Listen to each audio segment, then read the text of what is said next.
can't believe it. Welcome back to Formation. We've been missing for a while, and we have missed these conversations with you. I'm here with Shannon Moore and Kara Watts, and we are excited to be in this new set. Yes? Yeah, I like it. Very sophisticated. Kind of putting the pressure on us now, isn't it? Yeah. It was a little more homespun before, and now we've got a wonderful new set, and we have an interesting book that we want to discuss with you over the next few weeks. So we're so glad you're here for this conversation about Bible stories. We're talking about a book written by Josh Scott, a pastor in Nashville. Bible Stories for Grown-Ups is the book. We would recommend it to you, and we're going to be moving through some Bible stories, sort of demonstrate for you what he thinks might be missing in how adults deal with stories in the Bible that we may have been taught as young people. Who do you remember teaching you Bible stories? Oh gosh, I had Sunday school teachers.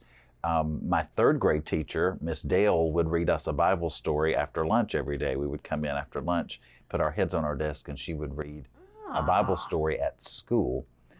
I remember that. Those are the main ones, Sunday school teachers, and I just love the word Bible story. There's something about that is sort of comforting.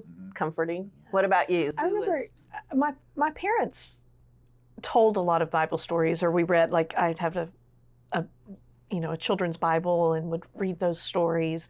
But also just I was at church every Sunday and we would hear those stories over and over and over and over again. So I don't remember specific. I remember going all the way up to the third floor. That seemed like a really long walk.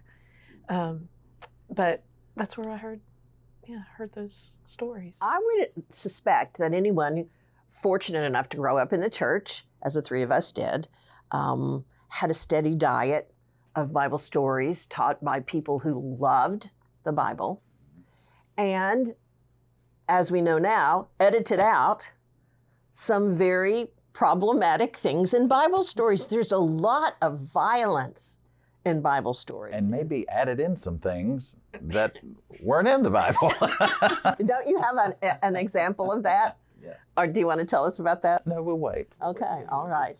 All right, yes, so we have received this inheritance of Bible stories that are rich and impact our lives, and those heroes that we read about inspire us, teach us that God can do anything through ordinary people with faith, but also we have sifted out some of the difficult edges. And so what Josh Scott does in this book is he invites us as adults to change the lens through which we receive those much loved Bible stories, and not to feel guilty about pushing aside the interpretations that we have inherited across our lives.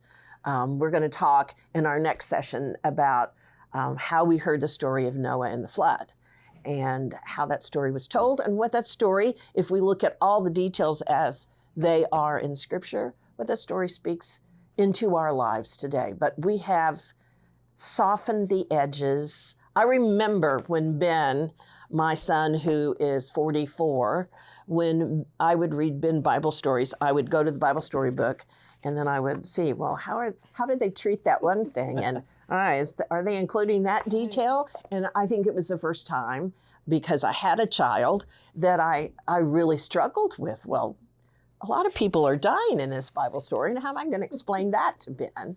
Well, and a lot of people, you fall away from the church, or people who even remain in the church, their access to Old Testament stories are from childhood, because even in worship services, we primarily focus on either the Gospels or the letters of Paul in the New Testament. There's not a lot of Old Testament stories in most churches, and so our ideas and our memories of these stories are from when we were 6, 7, 8 years old, and haven't maybe really changed that much since then. We, in children's ministry, we're currently doing a curriculum that's called The Bible in 1 Year. And so we are going back, and intentionally I chose it because we don't talk about these, Old Testament stories as often. And so I think it's important to at least have some familiarization with that.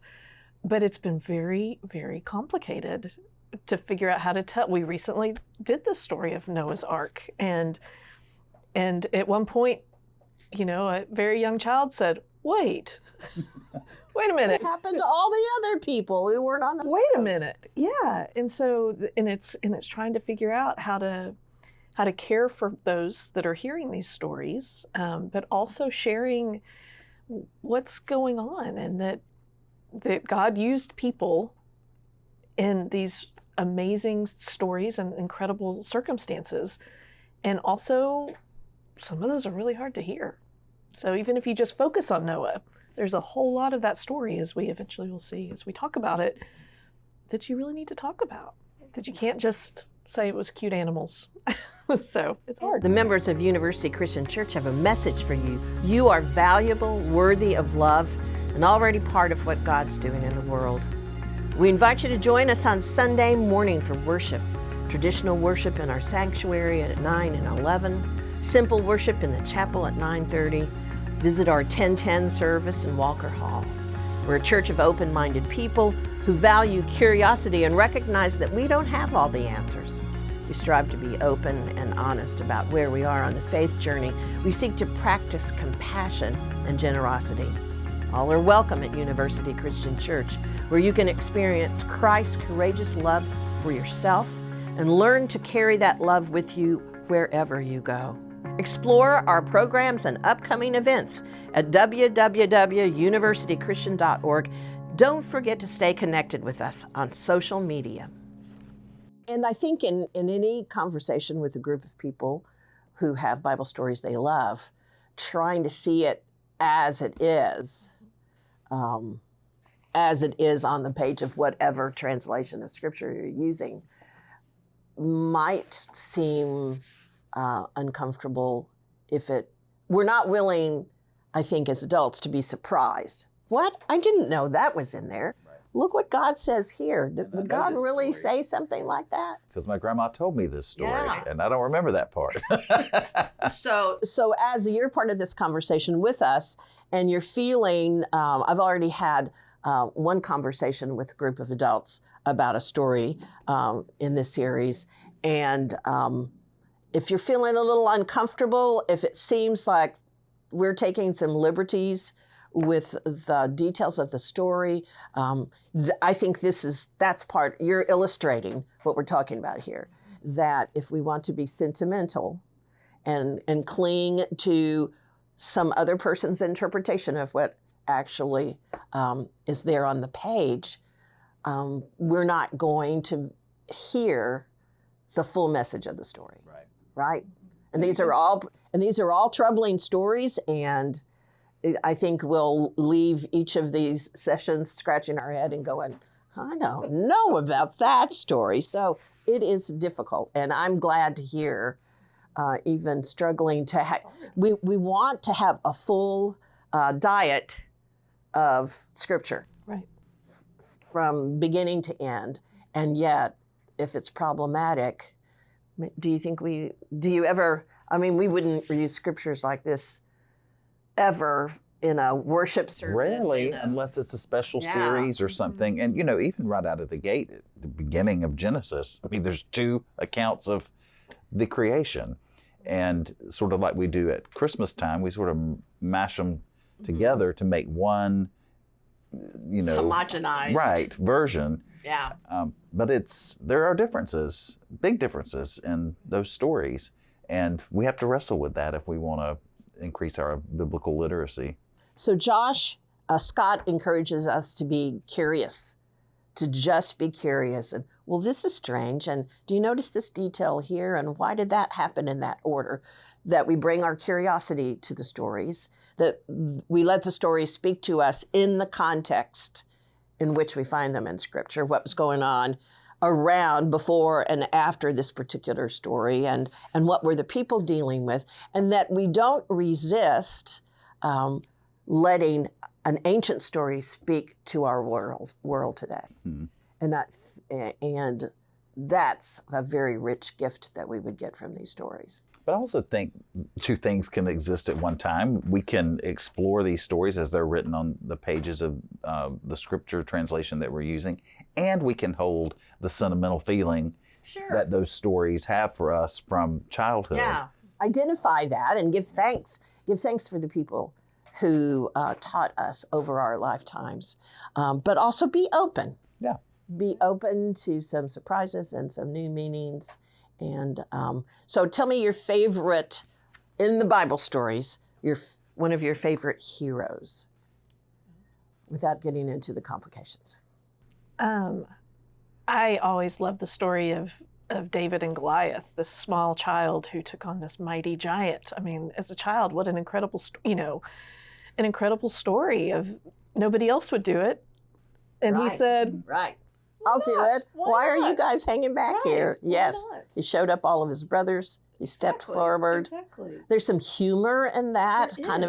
The clothes that he teasing. wore, and nothing fit him, and so just to imagine that story, It's a great story. it is a great story, and there's a lot in that story, and it's a gruesome battle, and there's a lot going on. Yeah. And to continue to follow David's life, and there's a lot that goes on. And I feel like I have pictures in my memory of that must have come from some Bible story book. Oh, certainly. I can see the picture of little bitty David standing in front of that giant. Well, what about you? What's a favorite? Well, this series of books, these blue Bible story books, this was my primary. I read these all the time when I was a kid. Did you have them at home? My grandmother had them.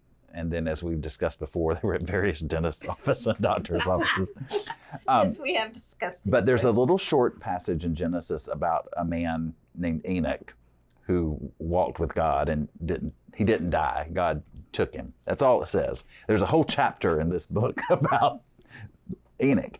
And he was my hero because my goal was to be so good that I wouldn't have to die, that God would just I see some remnants, Like- even now in your life. Shannon's always talking about stars in his crown. That's left over from Enoch. Isn't that a clue you didn't know until now? it does help. I always wondered about Shannon Close and the all those circle. stars he was working on. That is so funny. And that was your goal. That was my goal, to be that The good second Enoch. that I would not die, that God would just take me to heaven. And when did you begin to think you weren't going to be able to avoid death? Or maybe you haven't thought that yet. Let's not. I don't know. Let's wait. Oh, no. Oh, no. Well, I really like the story, the Jericho story, Joshua. And I think it helps because there's a song that goes with it, just like there is about the dry bones Yeah. coming together. So I like when something gets set to music and you can sing about it and see those pictures. That's pretty sci-fi. I'm going to write a song about Enoch. Yes, please do. And maybe before we finish this series, you can present it for our audience so that we can hear. Maybe I could sing it in church. Oh my gosh. I think We maybe ought to just take it slowly. Let's just keep it right. With our family, our formation family. our formation family. Get Well, ourselves. we encourage you. We would love to hear from you as well about your favorite stories, and we want to enter into this journey. Thankful for the saints who have taught us these stories, and curious about what God will say to us through these stories in this particular context, and thankful for you. And we always encourage you to write to us at, what was it? Formation at uccftw.com. So send us an email. Let us know your favorite story. If you want the book, you can order it from Cokesbury. I believe that's right. Bible Stories for Grown-Ups by Josh Scott. And we will be back in our next session with Noah and the flood, and it will be an interesting conversation for sure. Thank you for being with us, and we will see you soon. Disclaimer, Cokesbury is not a sponsor. That's right. Yet. Take care.